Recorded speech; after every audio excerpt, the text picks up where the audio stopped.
Today I have the mighty weapon of the Tusken Raiders in the house. This is the Regal Robot Gaffi Stick prop replica from Star Wars: A New Hope.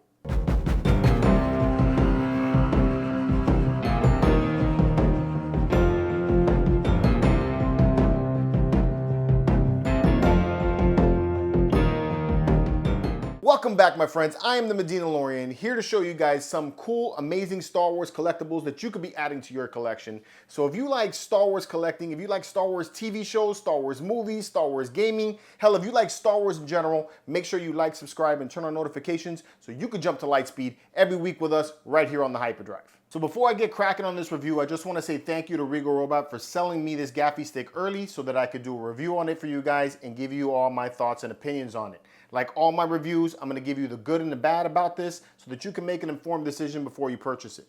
All right, so what are we looking at? This right here is Regal Robot's Gaffi Stick, the hero version from Star Wars: A New Hope. It's made to be an identical replica, not only in look, but also in construction to the original prop that was used during filming the original Star Wars movie back in 1977. The prop comes with this display stand made of wood. It comes with the staff that's made of poly resin and also steel. You get a signature plaque from Roger Christian. This one right here is an AP that I purchased.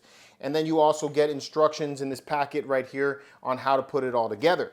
All right, you get all of this for $1,999, and it has an edition size of 150.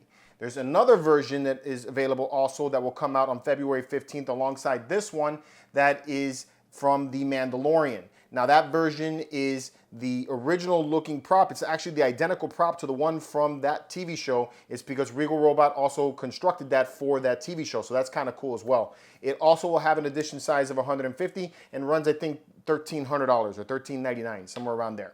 Now, before you think that they're identical, they're not. They're different in not only look, but also size. And if you want to take a look at that, my buddy Gabe on the Star Wars Replicas channel, he was given the two different versions so you can see a comparison of the two side by side.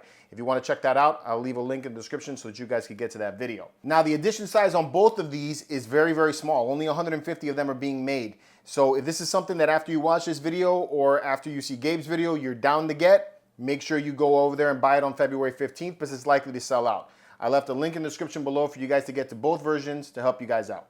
So I chose this version of the Gaffi Stick is because I have a very strong appreciation for props that were made using found items. And I think this is a great representation of that. Something I really love about the Star Wars films is that they just found things here and there, something that was probably somebody's garbage or junk, and then they created something like this, and it was amazing afterwards, right? I think it's really cool that they did that. In this case, Roger Christian was tasked in creating a weapon for the Tusken Raiders, and he went out and stumbled upon what is known as the Total War Club. That's what this section of the Gaffi Stick is. So the War Club was a weapon of the highly elite warriors of Fiji. Now, this weapon was very difficult to master from what I understand, and it was sometimes known as the Pineapple Club. It's because of the way the shape of the head is and everything. But it was very difficult to master because it required the user of the weapon to be very precise with the point. And rather than just clubbing somebody on the head, they had to actually aim that point at them and strike them in order to hit their target. And that's what made this weapon kind of special. So it was mostly associated with chiefs, with warrior chiefs, or warriors of great reputation. So, right? So that's pretty cool. And I think it's a very fitting weapon, especially now that we know the history of the Tusken Raiders, the way their community is. I think it makes it very symbolic and a great weapon for that particular character in the Star Wars universe. All right? So Roger Christian now has his weapon, his first part of it, but he still needs to make it look different. It's because he can't just have this show up in the Star Wars movie as is. So he adds a steel mace to the back end of this, and there you go. You got a otherworldly but modern looking weapon, you know, for the Star Wars universe. It looks old, it looks new, and it looks cool. And Regal Robot went all out on the build on this thing. Not only did they scan the original prop at Lucasfilm Archives, but they also recreated it exactly as they did back in the 1977 film. So I think that's great. This entire front part of the wooden club, the part that is the Total Club, is actually polyurethane resin, but it's painted and carved to look like real wood. I mean, it is incredible how much like real wood this looks in feel, in texture, in paint. everything about it looks like the real thing. I think that's fantastic. I love the business end of this club. I think it's cool. It's got this pineapple look to it, and I love how it's carved, the texture on it and everything, the way the point is and all that. It really does look like somebody took and carved it with a knife, which is incredible the way they were able to recreate that. I think that's fantastic. I love the handle section of this. There are these little triangles that are carved into the handle, and it gives it a nice grip and feel, and it feels nice and heavy. And like I said, it just feels like real wood, which is awesome. One thing that I was very concerned about when I initially saw it was that they were going to take and make the metal section of this attached to the wood section with a magnet. They didn't do that, which I'm absolutely thankful for. There's actually a rod that sticks out, and you screw in the metal mace into the wooden club, and it makes it sturdy. It makes it very easy to handle at that point, and it's definitely something that I think you probably could use as a cosplay item. Although the fact that it costs $2,000 makes me, suggest not to do that. But yes, I think you can do that. You can whip this thing around and it will hold together. This is not something that's going to fall apart on you. It's built very, very well. I like that.